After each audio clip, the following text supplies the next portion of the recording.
የበገና ዝማሬ በአብይ ጾም ወቅት በብዛት ይደመጣል። ቀደም ባሉት ጊዜያትም በሬዲዮ ሳይቀር በሰፊው ይሰማል።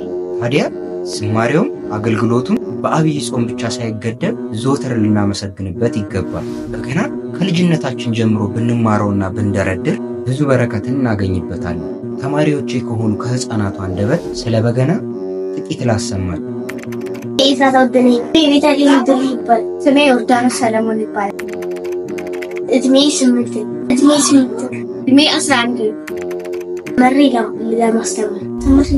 ተመሪ ላስተምር በመጀመሪያ ላይ ለምን ነበር አስተዳድር አሁን ግን መጀመሪያ በገና ሲጀምር እጄቱ ጋር እንደሚቀመጣል አሁን በገና ላይ መሰረታዊ ድምፅ እንዳለ አላውቅም ነበር። አሁን ግን ቆንጆ ነው። በዚህ ቀጥል።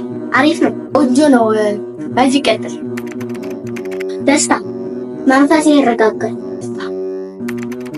ገብረ መንፈስ ቅዱስ የሚገኝበት የብርሃን እናት ስለ ቸርነት መጀመሪያ አስተማሪን ማመስገን እፈልጋለሁ። ይህ ትምህርት ስላስተማሪ እና እናትና አባት ተማሪ ብለው ስላስተማሪ እና መማር ፈልጌ ስለተማሩ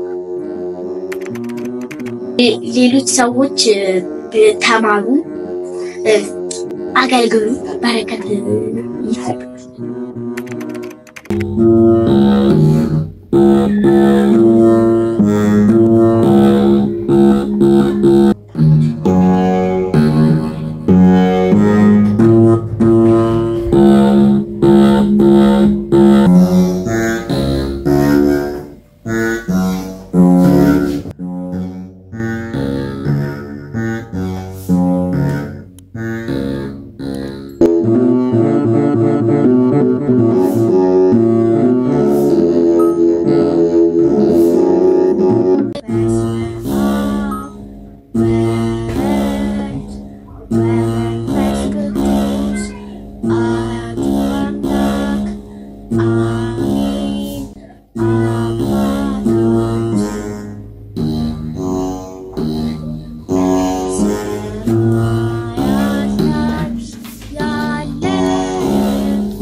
ልጆ በገና ማስተማር ከፈለጉ እርሶም ደግሞ መማር ከፈለጉ ከስር ባለው ስልክ ቁጥር ይደውሉልን። ይህን ቻናል ሰብስክራይብ በማድረግ ቤተሰብ ይሁኑ።